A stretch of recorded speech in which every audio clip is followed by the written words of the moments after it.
Nashukuru sana kwa maana taraji imetengenezwa vizuri. Mna magari ya kusimama tena. Kwanza sisi nashukuru Mama Samia kwa kazi ambayo amefanya kubwa sana. Kwa hiyo sasa hivi kweli sisi ni raha, hamna maji ambayo yanazuia magari tena. Kwa hiyo ni jambo tu la kushukuru Mungu. Hali ilikuwa mbaya, hii taraji ilikuwa ipitiki.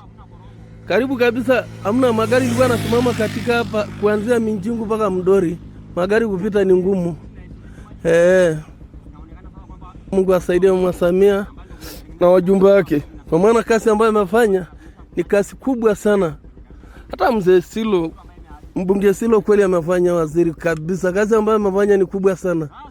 Daraja la Minjingu kwa kweli mmetuokoa sana kwa sababu changamoto ilikuwa ni kubwa hapa.